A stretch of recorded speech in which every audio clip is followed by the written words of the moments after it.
Selamat pagi anak-anak. Apa kabar hari ini? Semoga kita semua dalam keadaan sehat walafiat ya, dan semoga pandemi ini cepat berlalu. Perkenalkan, nama Ibu Fenty Febriani. Kalian akan belajar bersama saya di mata pelajaran ekonomi.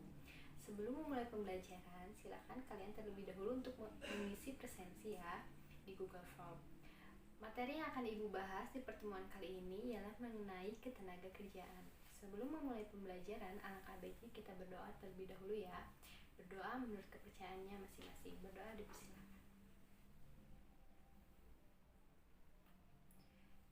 Berdoa selesai. Gimana anak? Sudah mengisi presensinya?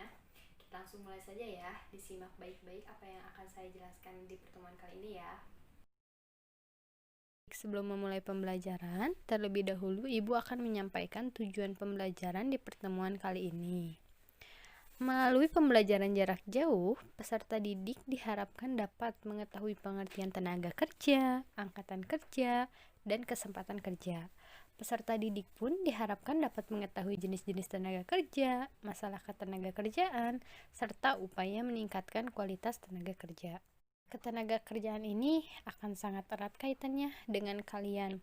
Kehidupan kalian setelah lulus SMA, ada dua pilihan, entah itu kalian akan melanjutkan ke jenjang pendidikan yang lebih tinggi ataukah ingin bekerja. Ketika kalian bekerja, apakah kalian sudah tahu kriteria seperti apa sih yang dibutuhkan oleh lapangan pekerjaan itu sendiri? Sebelum kalian lebih jauh, kalian harus tahu dulu apa itu tenaga kerja, apa itu angkatan kerja, dan apa itu kesempatan kerja. Yang pertama itu ada tenaga kerja, adalah penduduk yang memasuki usia kerja. Batas usia kerja yang berlaku di Indonesia adalah berumur 15-64 tahun. Jadi di Indonesia ini yang dikatakan atau digolongkan ke dalam tenaga kerja itu mereka yang berusia 15-64 tahun. Yang kedua itu ada angkatan kerja, adalah penduduk usia produktif yang berusia 15-64 tahun yang sudah mempunyai pekerjaan tetapi sementara tidak bekerja maupun yang sedang aktif mencari pekerjaan. Selanjutnya itu ada kesempatan kerja, adalah tersedianya lapangan kerja bagi angkatan kerja yang membutuhkan pekerjaan. Jadi, di kesempatan kerja ini disediakannya atau tersedianya lapangan pekerjaan bagi mereka para pengangguran atau mereka yang sedang mencari pekerjaan. Di kesempatan kerja ini disediakannya lapangan pekerjaan. Kita lanjutkan saja ya.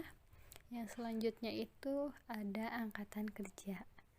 Dalam angkatan kerja itu terdapat penduduk. Penduduk itu terbagi menjadi dua. Ada tenaga kerja dan bukan tenaga kerja. Tenaga kerja seperti yang sudah tadi dijelaskan.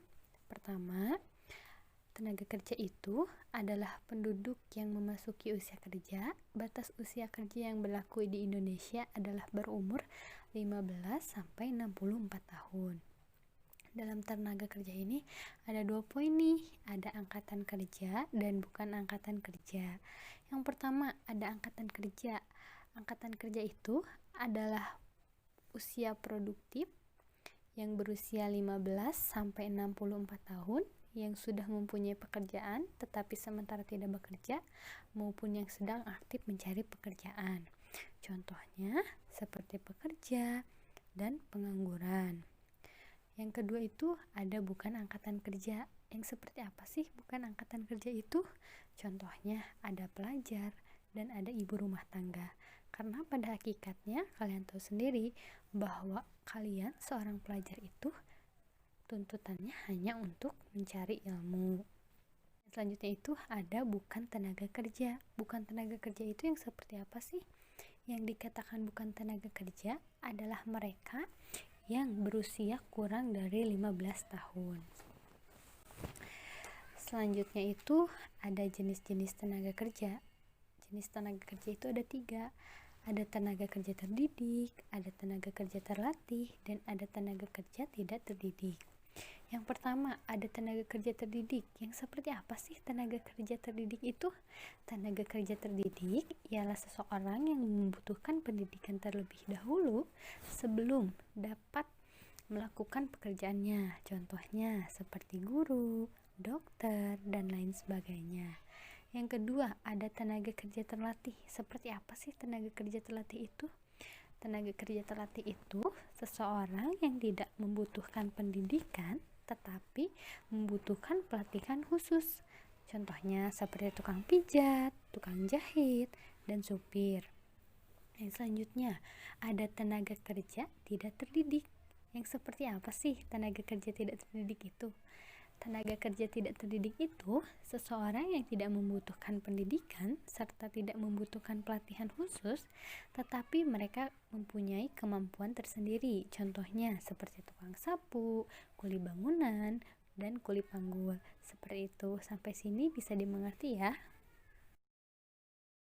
Selanjutnya itu ada masalah ketenagakerjaan yang sering terjadi di Indonesia.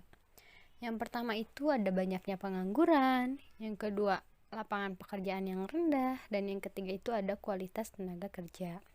Yang pertama itu banyaknya pengangguran, disebabkan karena tingginya jumlah penduduk dan tidak diikuti dengan lapangan kerja yang cukup. Permasalahan ini merupakan yang paling utama di Indonesia.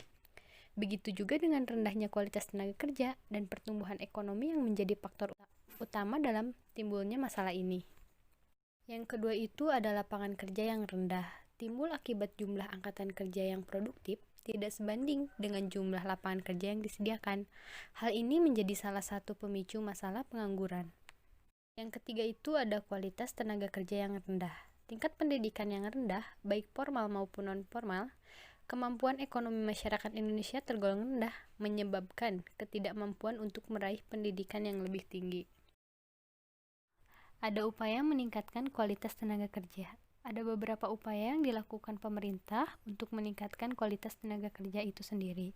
Yang pertama itu ada meningkatkan kualitas pendidikan, meningkatkan kualitas kesehatan, menyelenggarakan program pengangguran, menyediakan balai latihan kerja, dan mempercepat sertifikasi profesi tenaga kerja. Yang pertama itu ada meningkatkan kualitas pendidikan.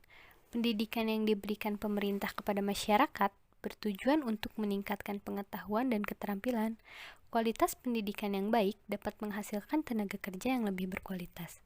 Terdapat dua macam sektor pendidikan yang dapat ditingkatkan, yaitu yang pertama itu sektor formal dan yang kedua itu pendidikan non-formal. Yang kedua itu ada meningkatkan kualitas kesehatan. Dengan meningkatkan kualitas kesehatan masyarakat, produktivitas tenaga kerja dapat ditingkatkan. Hal ini dapat terjadi karena semakin tinggi kualitas kesehatan masyarakat, dapat menjamin tenaga kerja agar dapat bekerja secara optimal dan tidak mudah sakit. Beberapa tindakan yang dapat dilakukan untuk meningkatkan kualitas kesehatan masyarakat adalah dengan cara memperbaiki sistem sanitasi masyarakat, memberikan jaminan kesehatan, menjaga kualitas barang konsumsi, dan lain sebagainya. Yang ketiga itu ada menyelenggarakan program pengangguran. Menurut Undang-Undang Nomor 13 Tahun 2003 tentang Ketenagakerjaan, pemagangan adalah bagian dari sistem pelatihan kerja yang diselenggarakan secara terpadu antara pelatihan di lembaga pelatihan dengan kerja secara langsung di bawah bimbingan dan pengawasan instruktur, atau pekerja yang lebih berpengalaman dalam proses produksi barang atau jasa di perusahaan, dalam rangka menguasai keterampilan atau keahlian tertentu. Program magang ini memberikan kesempatan untuk mendapatkan pengalaman langsung di dunia kerja, sehingga peserta magang dapat mendapatkan gambaran yang jelas mengenai pekerjaan tersebut dan dapat meningkatkan sikap profesionalisme dalam bekerja. Yang keempat itu ada menyediakan balai latihan kerja. BLK adalah sarana dan prasarana tempat pelatihan untuk mendapatkan keterampilan atau yang ingin mendalami keahlian di bidang masing-masing. Contohnya itu seperti kejuruan teknik sepeda motor, kejuruan teknisi komputer, dan keahlian bahasa asing. Yang terakhir itu ada mempercepat sertifikasi profesi tenaga kerja. Sertifikasi merupakan salah satu pengakuan terhadap tenaga kerja yang memiliki pengetahuan, keterampilan, dan sikap kerja sesuai dengan kompetensi kerja yang telah dipersyaratkan, sehingga dapat menjamin kredibilitas dalam melakukan pekerjaan menjadi tugas dan tanggung jawab dari tenaga kerja yang bersangkutan. Fungsi dari sertifikasi yaitu meningkatkan semangat kerja, membentuk sebuah komitmen yang kuat, menciptakan tenaga kerja yang memiliki daya saing.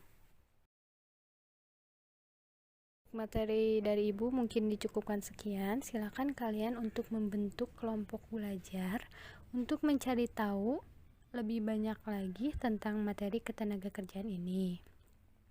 Silakan untuk dibuat kelompok. Satu kelompoknya itu anggotanya 3 orang. Nanti kalian membuat rangkuman tentang materi ketenagakerjaan yang telah kalian simak dari Ibu maupun yang telah kalian cari dari sumber lain. Jadi di pertemuan kali ini dapat Ibu simpulkan ya, yang dikatakan tenaga kerja di Indonesia ialah mereka yang berusia 15 sampai 64 tahun. Usia ini bisa dikatakan tenaga kerja karena mampu memproduksi barang dan jasa secara baik. Adapun 3 faktor yang menjadi masalah dalam tenaga kerja, yaitu pendidikan, kesempatan kerja, dan pertumbuhan ekonomi yang relatif rendah. 3 masalah tersebut dapat diatasi dengan meningkatkan kualitas pendidikan, meningkatkan kualitas kesehatan, dan menyelenggarakan program pengangguran. Baik anak-anak, Ibu rasa cukup ya untuk pertemuan kali ini. Apabila ada yang tidak dimengerti atau tidak dipahami, kalian boleh menanyakannya ya ke Ibu. Sekian untuk pembelajaran kali ini. Wassalamualaikum warahmatullahi wabarakatuh.